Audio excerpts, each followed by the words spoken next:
Jessica, on ne fait plus l'amour depuis qu'on est parents. Qu'est-ce qui nous arrive?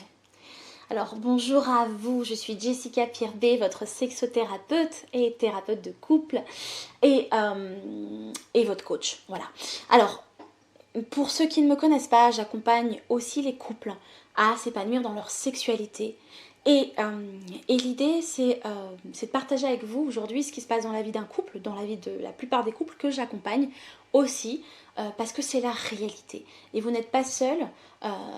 Par contre, eux ont décidé de changer les choses et ne veulent pas subir ce qui se passe pour eux. Alors, Jessica, on ne fait plus l'amour depuis qu'on est parents, ou en tout cas, on prend moins le temps de faire l'amour depuis qu'on est parents. Qu'est-ce qui se passe?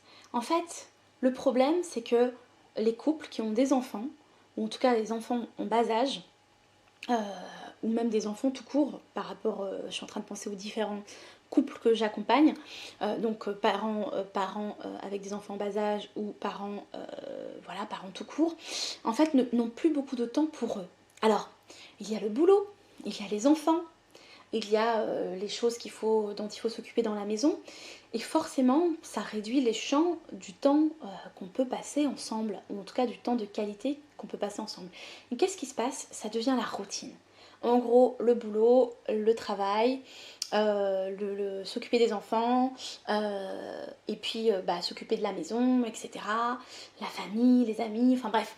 En gros, on est dans une espèce de cercle là, enfin de rythme infernal où on est toujours en train de s'occuper des autres, déjà de moins de s'occuper de nous, et puis de moins en moins de son couple en fait, et de moins en moins de sa sexualité. Alors qu'est-ce qu'on ressent qu'est-ce que les couples ressentent quand c'est comme ça?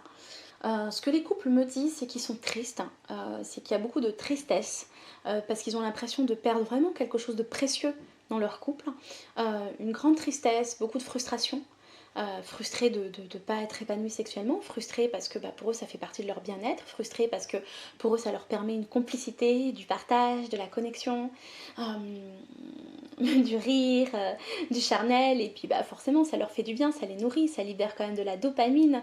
La sexualité, ce sont plein d'hormones de bien-être qui s'en dégagent, donc il y a quelque chose qui manque.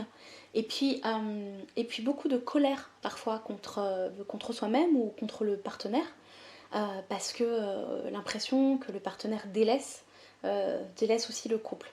Alors, l'idée, enfin ce que j'avais envie de vous proposer, c'est vraiment, si vous êtes un couple dans ce cas-là, c'est d'en discuter déjà, de parler à votre partenaire de vos peurs, de vos désirs, de vos besoins, de ce que vous souhaitez.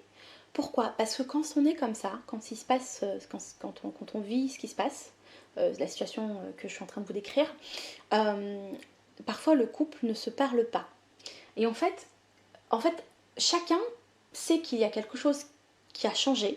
Chacun sait que s'ils continuent comme ça, ils vont droit dans le mur au niveau de leur sexualité, et en tout cas de leur côté charnel et de leur bonheur à deux, hein, parce que c'est de la joie la sexualité. Donc du coup, chacun sait que ça va pas, mais des fois, pas des fois, souvent ne s'en parle pas. Par peur du jugement, par honte, parce que c'est tabou peut-être dans le couple de parler de leur sexualité.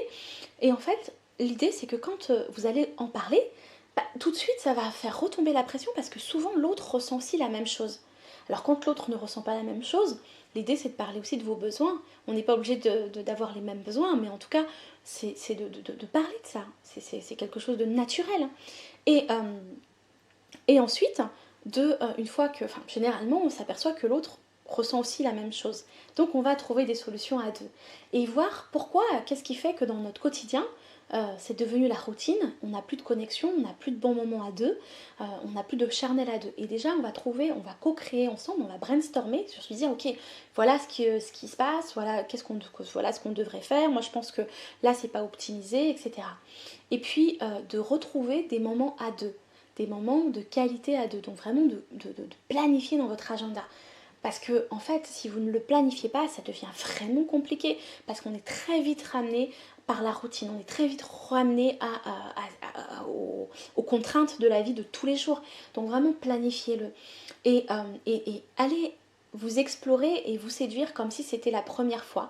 Et donc sortez, même si c'est pas beaucoup de fois, mais des moments de qualité à deux, en retrouvant le plaisir d'être ensemble, le jeu, la séduction, et allez vous explorer de nouveau dans la sexualité. Donc ça, c'est ce que j'avais vraiment envie de partager avec vous. Si vous souhaitez en parler avec moi, si vous souhaitez avancer avec moi, deux possibilités.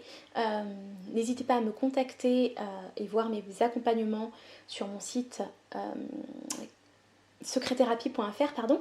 Et si vous avez envie d'aller plus loin et rester tranquille dans votre coin, faire votre petit business amoureux tous les deux, n'hésitez pas à consulter mes programmes en ligne que j'ai pour les couples, voilà, pour vous accompagner dans votre intimité qui est précieuse. Alors conservez-la, entretenez-la, prenez-en soin.